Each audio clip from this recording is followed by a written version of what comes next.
Ողջույն, ավարտվեց Հայաստանի վարչապետ Նիկոլ Փաշինյանի աշխատանքային այցը Ստամբուլ։ Նա Թուրքիա էր մեկնել հունիսի 20-ին Թուրքիայի նախագահ Ռաջեփ Թայիփ Էրդողանի հրավերով։ Այդ այցի նշանակության, ինչպես նաև Հայաստան-Թուրքիա հարաբերությունների մասին կզրուցեմ թուրքագետ ակադեմիկոս Ռուբեն Սաֆրասյանի հետ։ Բարև պարոն Սաֆրասյան, շնորհակալություն մեր հրավերը ընդունելու համար։ Շնորհակալ եմ հրավերի համար։ Պարոն Սաֆրասյան, եւ ավարտվեց Նիկոլ Փաշինյանի այցը Թուրքիա, սա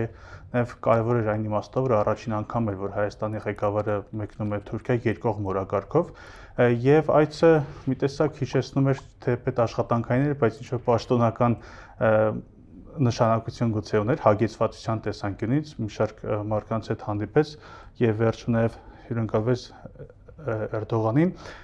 Ինչ կասեք այցի նշանակության մասին, ձեր տպավորությունները եւ ասես այն որքանով էր արդյունավետ մեր կողմի համար։ Խնդրեմ։ Տեսեք, առաջինը պետք է նշել հետեւյալը, որ եթե կային սպասումներ, որ կարող է այս այցը սկզբունքորեն փոխել հայ-թուրքական հարաբերությունների կարգավորման ընթացքը եւ ավելի բարենպաստ դարձնել դա, դրանք չարդարացան։ Բայց այդպիսի հույսեր կային։ Սպասումներ կային, գիտեք, կային։ Ինչու, որովհետեւ օրինակ այցից առաջ շրջանառվում էր այն լուրը, որ պատրաստվել է եւ պետք է հրապարակվի համատեղ հայտարարություն, որ բավական լավ նախապատրաստական աշխատանք էր տարվել Հայաստանի փոխարտգործնախարարներ մեկնել Թուրքիա այդ նպատակով եւ շատ մեկնաբաններ ուշադրություն էին դարձնում այն հանգամանքի վրա, որ հենց մեկ օր առաջ Թուրքիայում գտնվել էր Ադրբեջանի նախագահը եւ այդպիսի այսպես ինչ որ սպասումներ կային, որ կարող են անսպասելի բաներ լինեն, բայց անսպասելի տեղի չունեցավ։ Տեղի ունեցավ աշխատանքային, ինչպես բնորոշեցիք այցի ընթացքում 1 ժամյա հանդիպում Թուրքիայի նախագահի հետ, իհարկե նաեւ կային արտգործնախարարները եւ այլն, եւ նույնիսկ որոշ լրագրողներ Թուրքիայում, ոչ բոլորը, սպասում էին, որ կարող է լինել հետագայում նաեւ մամուլի ասուլիս երկու նախագահների կողմից կամ գոնե հայտարարություններ լինեն, բայց դա էլ տեղի չունեցավ։ Ուղղակի հրապարակվեցին երկու պաշտոնական հաղորդագրություններ։ Սա սպասումներն էին ոչ արդարացված, թե տեղում ինչ-որ բան փոխվեց։ Շատ բարդ հարց եք տալիս, գիտեք, ես կարծում եմ, որ փոխվեց տեղում եւ ինչու, որովհետեւ Թուրքիան հույս ուներ, որ կկարողանա համոզել Ալիևին, որ Ալիևը ավելի դրական մոտեցում ցույց տա այդ այցի նկատմամբ։ Չեմ ասում, որ եռակողմ հանդիպում լինի եւ այլն, դա շատ վաղ է դրա մասին խոսել, բայց ես կարծում եմ, որ թուրքական կողմը սպասումներ ուներ, որ հնարավոր կլինի հասնել այն բանի, որ հատուկ արձանագրվի այդ հայտարարության մեջ, որ սպասվում է մոտակայում պայմանագրի ստորագրում եւ այլն, այսինքն ինչ-որ ավելի հստակ լիներ պայմանագրի, հայ-ադրբեջանական պայմանագրի մասին է խոսքը, ստորագրման գործընթացի շուտափույթ ավարտը։ Այսինքն Ալիևը ինչ որտեղ խառնեց։ Ես կարծում եմ, հա, դա իհարկե ենթադրություն է, որտեղ փաստ չունենք մենք ոչ մի։ Եվ դա տեղի չունեցավ։ Բայց մյուս կողմից տեսեք, թուրքական մամուլը համարյա վերլուծական նյութ չտպագրեց այս այցի հետ կապված։ Հասկանալի է։ Մի կողմից հիմա Թուրքիան մեծապես հետաքրքրված է Իսրայելի եւ Իրանի միջև տեղի ունեցող ռազմական գործողություններով, մերձավոր արևելյան այլ խնդիրներով։ Մյուս կողմից Թուրքիայի համար հարավային Կովկասը այլևս այնպիսի կարևոր նշանակություն չունի, ինչպես մի քանի տարի առաջ էր եւ այլն, այսինքն ընդհանուր ֆոնը հասկանալի էր, որ հետաքրքրությունը առանձնապես մեծ չէր։ Բոլոր հիմնականում բոլոր մամուլի ուրեմն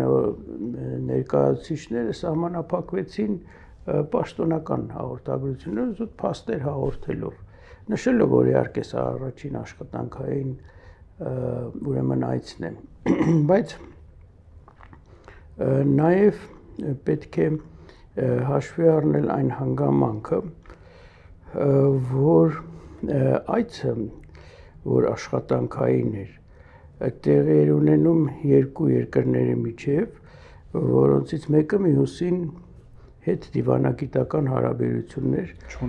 չունի նրանք կարիք ունեն հաստատելու եւ հրաժարվում է հաստատել, այսինքն ես նկատել եմ Թուրքիային, բայց դիմավորեցին, այսպես ասած, բարձր մակարդակով, կանգ տեսել եք հավանական այդ կադրերը, հատուկ զինվորներ շարվեցին եւ այլն։ Սա էլ հետաքրքիր նյուանս է, որ թուրքական քաղաքականությունն է, գիտեք, դիվանագիտությունն է բացահայտում, այսինքն այցը իրական սկզբունքային առումով ոչ մի նորություն չտվեց, բայց սա այնպես ներկայացվեց, որ տեսեք, մենք ինչպես ենք դիմավորում, սա մի քայլ առաջ է եւ այլն։ Այսինքն ձևը բովանդակությանը չէր համապատասխանում։ Ես կարծում եմ այո, դա էլ պետք է վերջ-ի-վերջո լիներ։ Չնայած գիտեք, երբ նայում ես աշխարհառազմավարական տեսանկյունից հայ-թուրքական հարաբերությունները, ապա պետք է հասկանալ, որ Թուրքիայի համար կարևոր է Հայաստանի հետ հարաբերությունները կարգավորել հենց այս պահին։ Ինչու՞, որովհետև իմ գնահատմամբ տեղի է ունենում Մերձավոր Արևելքում նոր անվտանգային ճարտարապետության առաջացման գործընթաց, որը մեծապես կառավարվում է Ամերիկայի Միացյալ Նահանգների կողմից, եւ այդ նոր ճարտարապետության հենասյուներից մեկը Թուրքիան է լինելու, այսինքն Իսրայել, Թուրքիա եւ Սաուդյան Արաբիա։ Իրանը թուլանում է, դուրս է մղվում, եւ Թուրքիային իր այդ նոր դերակատարումը, այսպես ասած, հիմնավորելու համար պետք է նաև կարգավորի հարաբերությունները Մերձավոր Արևելքին անմիջականորեն հարող Հարավային Կովկասում, մասնավորապես Հայաստանի հետ։ Եվ այս առումով Թուրքիայի համար ելի եմ կրկնում, աշխարհառազմավարական առումով կարևոր է, գուցե դրանով է պայմանավորված այդ ընդգծված այսպես բարյացակամ վերաբերմունքը թուրքական կողմի։ Պարոն Սաֆրասյան, ի վերջո, եթե կարևոր չլիներ Թուրքիայի տեսանկյունից, ես կարծում եմ, ապա հաշվի առնելով, որ դիվանագիտական հարաբերություններ չկան, Նիկոլ Փաշինյանին չէին հրավիրի Թուրքիա։ Այո։ Այսինքն սա նաև ուղերձ էր ինչ որտեղ։ Այո, շատ ճիշտ եք։ Եվ սա էլի թուրքական Կարելի է հեռուստազրույցով շատ բաներ քննարկել եւ այլն։ Սա թուրքիական դիվանագիտության առանձնահատկություններից է, գիտեք, ամեն կերպ ցույց տալ աշխարհին, առաջին հերթին եւ Հայաստանին, որ այո, մենք պատրաստ ենք հարաբերությունները կարգավորել, այդ ճանապարհով ընթանում ենք, բայց մտավախություն ունեն, որ կարող է աշխարհը չհավատալ Թուրքիային, որ իսկապես ցանկություն ունի, որտեղ Էրդողանը հայտարարում է, որ դա կապում է հայ-ադրբեջանական պայմանագրի ստորագրման հետ։ Դա համար կարևոր է, այսպես ասած, ցույց տալ, որ իրենք շահագրգռված են եւ այլն։ Այսինքն Թուրքիան իսկ իրականում ըստ չի ցանկանում կամ շահագրգռված չէ։ Իրականում շահագրգռված է, աշխարհառազմավարական առումով շահագրգռված է։ Թուրքիան չունի այն մտավախությունները, որ եւ ցանկությունները մարտավարական, տակտիկական առումով, որ ունի Ադրբեջանը։ Ադրբեջանը ձգտում է Հայաստանից ինչ-որ մի բան փոկել ավելի շատ։ Իսկ Թուրքիայի համար կարևոր է, որ ինքը Հայաստանի հետ ունենա նորմալ հարաբերություններ եւ այդպիսով իր դիրքերը եւ Հարավային Կովկասում եւ ընդհանրապես մեծ Մերձավոր Արևելքում ավելի ամրապնդի որպես նոր հենասյուներից մեկը։ Պարոն Սաֆրասյան, ընդհանրապես կարծիք է շրջանառվում, որ Ադրբեջանը հիմա ոչ միտեղ չի շտապում եւ սպասում է մինչեւ 2026 թվականի ընտրություններ Հայաստանում։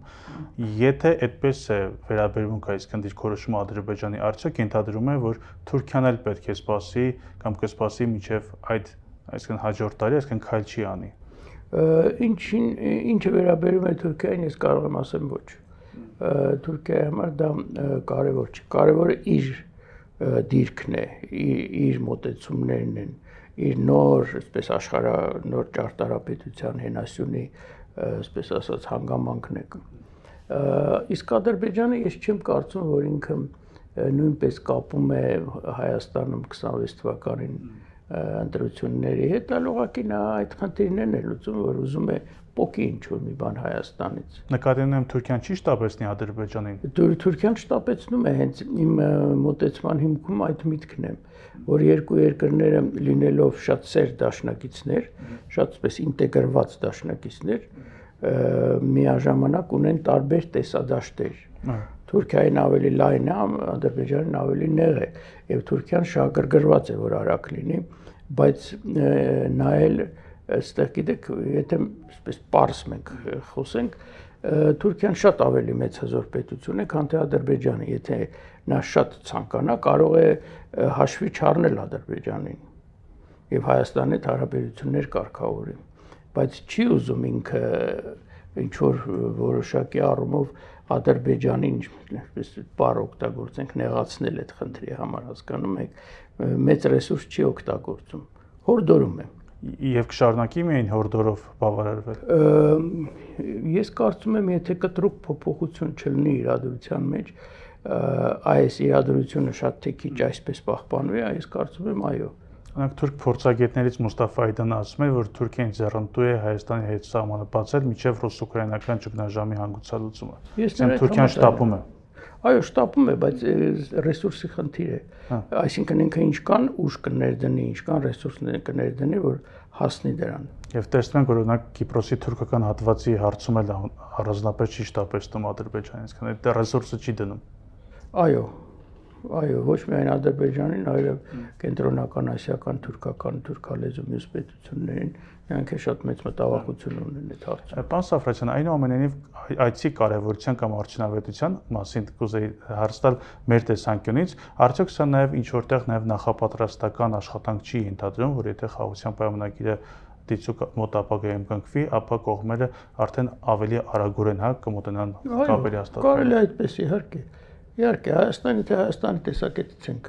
այս հարցը քննարկում, ես կարծում եմ Հայաստանի տեսակետից որոշ առումով կարևոր էր, ոչ չնայած սկզբունքային ինչ-որ առաջընթաց չեղավ, բայց այն ընդունելությունը, որ ցույց տրվեց, այն ուշադրությունը, որ հնարավորություն եղավ 1 ժամ քննարկել Էրդողանի հետ մեր ղեկավարի, մեր վարչապետի համար տարածաշրջանային խնդիրներ, այլ ոչ միայն նեղ հայ-թուրքական հարաբերությունները։ Ես կարծում եմ, սա որոշակի առումով կարելի է դրական քայլ համարել։ Կարելի է դրական փոքր քայլ, բայց դրական ուղղությամբ, որտեղ ես կարծում եմ, որ հայ-թուրքական հարաբերությունները վերջ-վերջո պետք է կարգավորվեն։ Ուղղակի Թուրքիայի վերնախավի որոշումն է, որ նա այս տասնյակ տարիներ դա իրականացնում է։ Տարբեր սերունդներ թուրքական էլիտայի, որ Հայաստանը ավելի շատ է շահագրգռված, դրա համար պետք է գին վճարի հարաբերությունները կարգավորելու առումով։ Հիմա այդ գինը եկել եւ կանգնել է հայ-ադրբեջանական պայմանագրի հետ կապված, իհարկե Ադրբեջանի դիրքորոշումը նաեւ հաշվի առնելով։ Ես կարծում եմ, որ մեծ որպես այսպես առաջընթաց իհարկե չեղավ, ակնհայտ է, սկզբունքորեն նոր որևէ ինչ-որ մի գաղափար էլ առաջ չքաշվեց, բայց ցույց տրվեց, որ գործընթացը, այսպես ասած, կենթանի է, ցույց տրվեց, որ Թուրքիան չի փակում դուռը Հայաստանի հետ հարաբերությունները կարգավորելու առումով, այս տեսակետից փոքր քայլ կարելի է համարել։ Դրանպես այցի արդյունքներով Նիկոլ Փաշինյանի խոսքերից, ինչպես նաև թուրքական մամուլում տեղգտած ինֆորմացիայից տպավորություն է, որ կողմերը նաև դիտարկում են երկկողմ հետաքրքրություն կամ շահեր ներկայացնող թեմաները։ Կուզեի հարցնել խոսքը ինչի մասին է։ Որոնք կարող են լինել։ Չեմ կարող երկկողմ շահերը հիմա այս փուլում կոնկրետանալ կարող են թե չէ, ուղղակի մենք ինֆորմացիա ունենք, որ Փաշինյանը ներկայացրել է խաղաղության խաչմերուկ այդ ծրագիրը։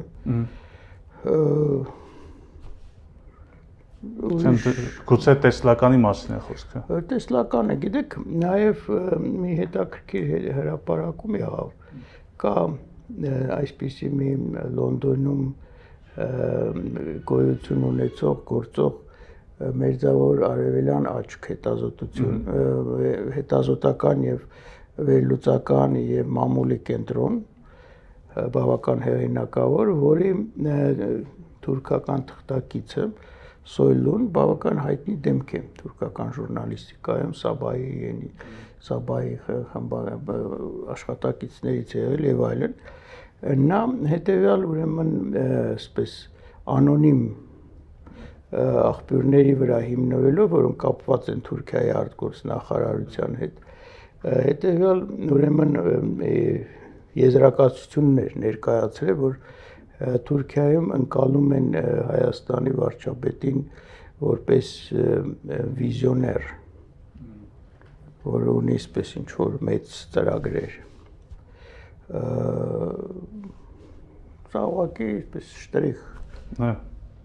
Իսկ դեպք կուզեի կանխեցիք հաջորդ հարցը, խոսքը խաղաղության խաչմերուկին է վերաբերում, մանավանդ գիտենք, որ պատերազմից հետո Արցախյան Թուրքիան առաջ էր տանում այսպես կոչված միջանցքային տրամաբանությունը, այս փուլում եւ թուրքական պատվիրակության այդ հանդիպումներին հայկական կողմը միշտ ակտիվորեն տալիս է խաղաղության խաչմերուկի բուկլետը եւ այլն, ձեր տպավորությամբ թուրքական կողմում կա փոփոխություն թե ոչ եւ իրենց մոտ ինչ տարածում ունի այդ դիրքորոշումը սկզբունքորեն ինչպիսին է խաղաղության խաչմերուկի նկատմամբ։ Դեռ ես չեմ կարծում, որ որևիցե դիրքորոշում ունեն, որտեղ սա, որքան ես հասկանում եմ, առաջին դեպքն է, երբ անմիջականորեն այդ բուկլետը, այդ ծրագրի մասին տեղյակ է պահվում Թուրքիայի նախագահին։ Առաջին դեպքն է, որ Նյու Յորքում չկար։ Չի հանձն է կարծեմ։ Վարչապետը հիմա է հանձնում, հիմա իհարկե Թուրքիան կձգտի, որ լինի միջանցքային տրամաբանության իրականացում, ակնհայտ է, ինչքան քիչ լինի հսկողությունը այն բեռների վրա, որ ինքը տեղափոխում է եւ Ադրբեջան եւ հետո կենտրոնական Ասիայում, պարզ է, որ Թուրքիայի համար դա ավելի ձեռնտու կլինի։ Բայց այդ դեպքում ռուսները կվերահսկեն Հայաստանի փոխարեն։ Բայց դա էլ ինչ որ կոմպրոմիսային տարբերակների հնարավորություններ կան։ Ռուսաստանի հետ։ Ռուսաստանի հետ էլ, այո, որքան որ ես հասկանում եմ։ Բայց թե կոնկրետ ինչ կլինի, դեռ վաղ է ասել, երկու հանգամանք այստեղ պետք է հաշվի առնել, որ Թուրքիայում դեռ երկաթգիծը նոր են սկսել, համեմատաբար նոր են սկսել կառուցել, որը պետք է կապի թուրքական երկաթգծերի համակարգը Նախճեվանի հետ եւ իրենց տրանսպորտի նախարարի հայտարարությամբ դա ավարտվելու է շինարարությունը 2029 թվականին։ Մյուս կողմից խաղաղության խաչմերուկը դեռևս շատ հեռու է թվում, այսպես իրական նախադրյալները դեռ շատ փոքր են կամ ընդհանրապես չկան։ Այնպես որ դեռ ես կարծում եմ ժամանակ կա, որ կողմնորոշվի Թուրքիան, վերջիվերջո ինքը ինչ է ուզում։ Եվ վերջում պարոն Սաֆրասյան, ձեր թույլտվությամբ կուզեմ հարցնել նաև Թուրքիայի դերի մասին Իսրայել-Իրան պատերազմի շեմին, որտեղ շատ քիչ է մեզան խոսում, թե ինչ քաղաքականություն է տարվում, հա միայն լսում ենք, որ Թուրքիան քննադատում է խստիվ Իսրայելի գործողությունները, դե բնականաբար հիմա նաև իրենց հերթին լարված են եւ իրենք են պատերազմի շեմին իրենց հերթին կամ միջև այս հարձակումը, այ իսկապես իրականում ինչ քաղաքականություն է տարում Թուրքիան, արդյոք կան էլեմենտներ, որ մենք չենք տեսնում։ Իրականում բարդ հարց է դա եւ ձեր հարցին պատասխանելիս ես հենց սկզբից հիմնվում եմ իրանական կողմի վրա։ Երբ նոր էր սկսել, դեռ 1-2 օր էր անցել պատերազմից, Իրանից պաշտոնական աղբյուրների վրա հիմնվելով հրապարակվեց 11 երկրների ցուցակ, որոնք օգնում են Իսրայելին եւ Թուրքիան այդ ցուցակում էր։ Իսկ բառացիորեն 3 մեկ այլ ցուցակ հրապարակվեց էլի պաշտոնական շրջանակների կողմից Իրանի, որ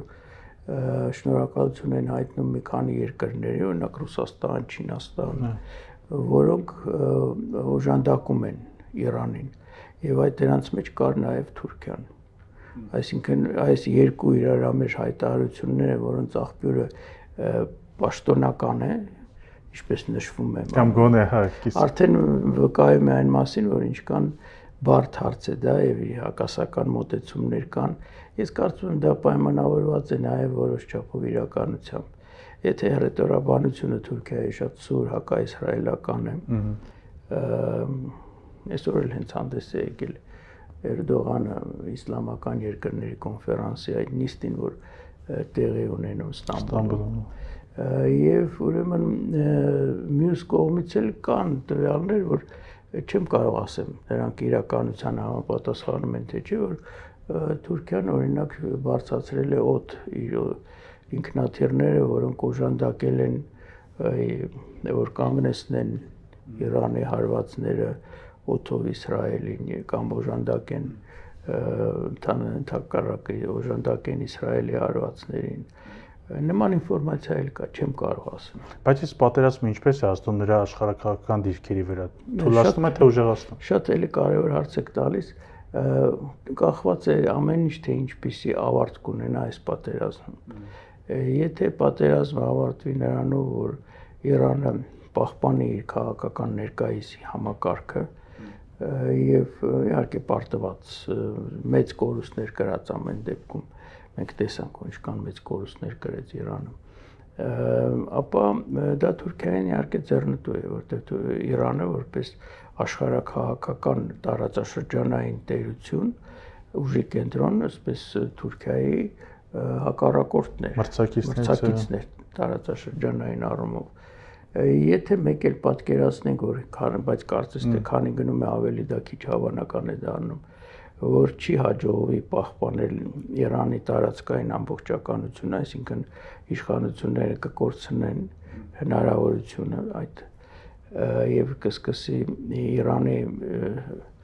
տրոհման գործընթացը, դրա համար հիմքեր կան, որտեղ այնտեղ գիտենք ինչ խայտապղ այդ բնակչություն է։ Իհարկե դա կլինի մեծ աղետ Մերձավոր Արևելքի համար եւ ես կարծում եմ բոլոր լուրջ խաղացողները, մեծ տերությունները ձգտում են, որ դա տեղի չունենա, որտեղ դա վտանգավոր է եւ շատ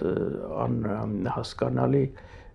կարող է հետևանքներ ունենալ։ Ըստ ում անգամ ԱՄՆ-ին դա ձեռնտու չէ վերջին։ Այո, իհարկե ԱՄՆ-ին ձեռնտու, միայն Իսրայելին հավանական է։ Բայց Իսրայելն եթե այսքան ծանր կորուստ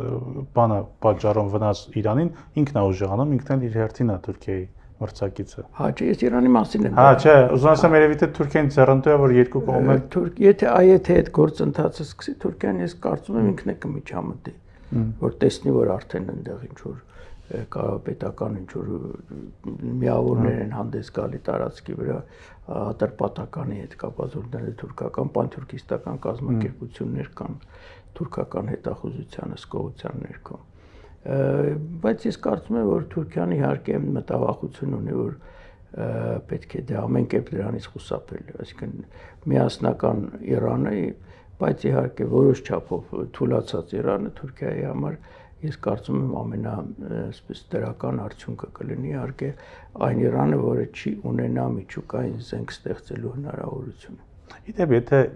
մի պահ պատկերացնենք, որ Իրանը ունենում այսքան դա դոմինոյի էֆեկտով Թուրքիան էլ է ձգտելու ունենալ։ Իհարկե կձգտի, հիմա էլ են մեկ-մեկ հայտարարում, բայց Թուրքիայի համար դա շատ դժվար կլինի այն առումով, որ նա ՆԱՏՕ-ի երկիր է, հսկողությունը ՆԱՏՕ-ի, Ամերիկայի Միացյալ Նահանգների Թուրքիայի համապատասխան ներքին կառուցվածքների վրա շատ ուժեղ է։ Հսկողության տակ ինչ։ Այո։ Շնորհակալություն զրույցի համար, պարոն Սարգսյան։ Շնորհակալություն հրավերի համար։ Հարգելի հետևորդներ, հիշեցնեմ, որ զրուցում էի թուրքագետ ակադեմիկոս պարոն Ռոբեն Սաֆրասյանի հետ։ Շնորհակալություն, կհանդիպենք։